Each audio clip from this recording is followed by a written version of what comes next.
Hi besties, first and foremost, happy Valentine's Day from Kimmy here in the UK.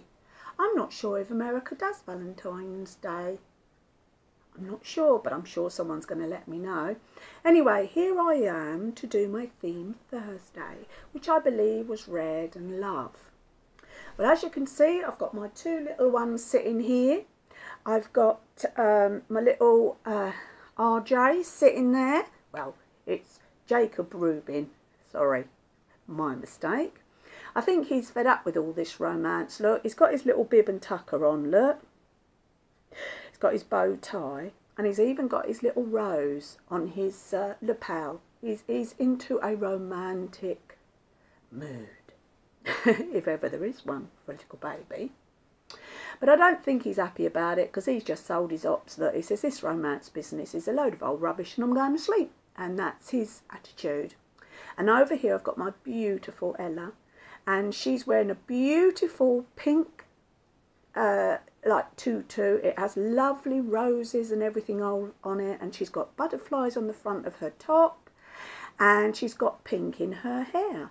But we have some red accessories. As you can see, we've got a couple of Valentine's cards, and we've got her a notebook here which says I love you to the moon and back, and a lovely deep red rose, a real one I might add. It's beautiful.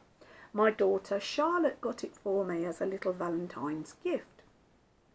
Now I just wanted to talk to you about this love business and the colour that seems to go with it, which is red. Or variations of, I think, but more red. Because you've got your red roses and your red hearts and the likes, haven't you? It seems to be the thing. But I wanted to say, they do say that red obviously is the colour of passionate love, of seduction, and actually sadly violence, danger, anger and adventure. And I have read somewhere that our prehistoric ancestors saw the colour red as the colour of fire and blood, energy and primate life forces. How about that?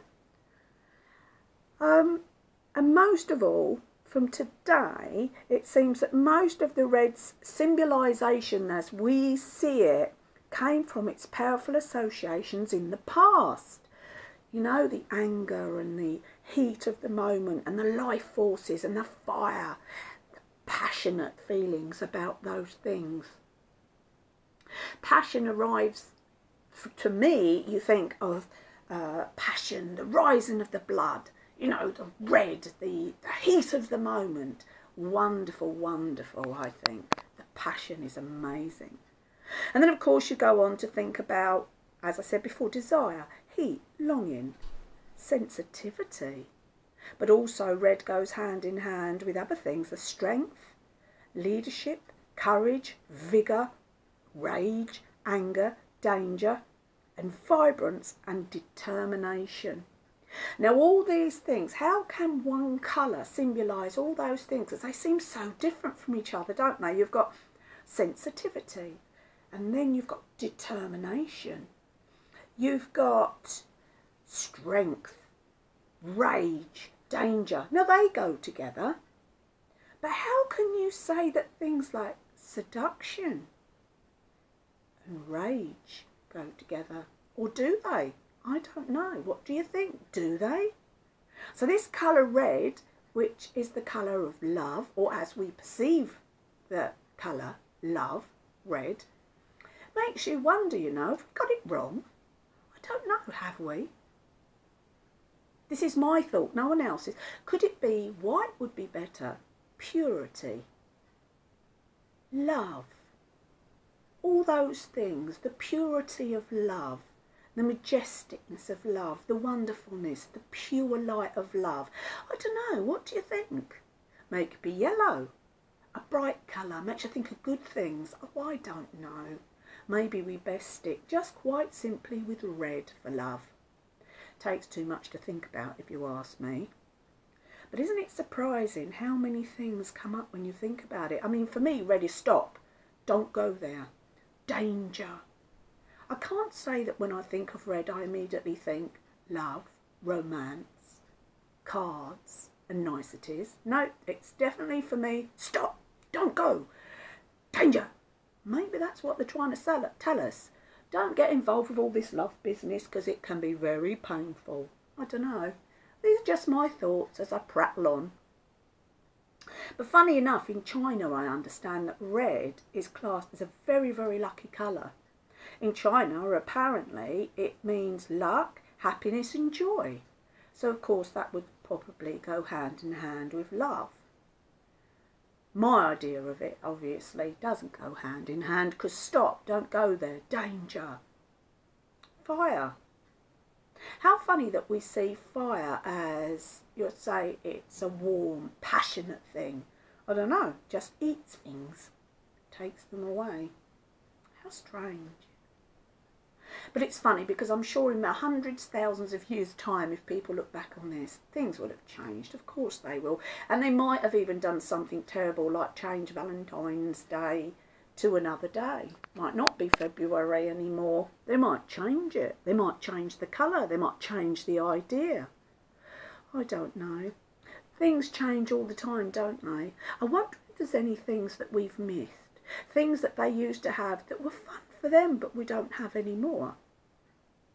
I mean, obviously I know, many years ago, in like Victorian times, Edwardian times, whatever, out in the country, they had many things. Some would call pagan things, but I mean like the worship of the sun, having parties about the harvest and getting it in, and all things like that. Merry things, happy things that we no longer celebrate. We just don't. So maybe in hundreds of years we won't celebrate Valentine's Day. Who knows?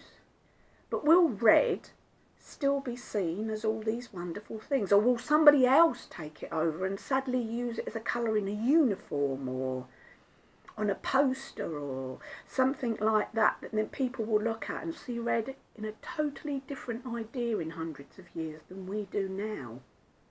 The warm, fiery, passionate love, sensitivity, longing, strength and leadership that we see now might be seen as something different then. Who knows? I really don't know. But right at this moment, I don't care, because do you know what? I'm going to say it's the colour of love. It's the colour of passion, love, caring, wanting to be with someone.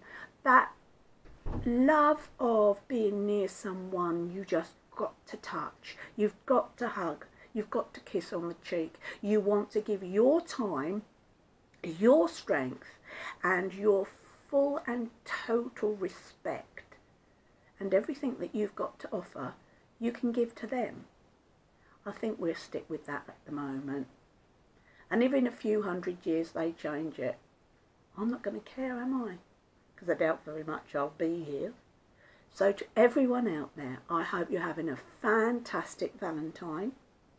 I hope you're having within it whatever you want.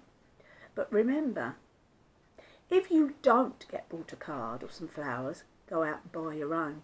Because you can love yourself, and it doesn't mean it's a bad thing, because we all should love ourselves just a weeny, teeny little bit, because then it enables other people to love us too, because we can get self-assured and we can put across ourselves in a far better way.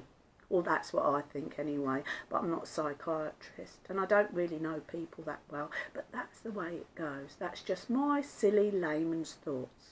But anyway, so here's my theme Thursday with my beautiful babies, celebrating love, celebrating the colour red, because apparently that's what love's about. So I love you all and I'll say goodbye. Enjoy your day. Bye.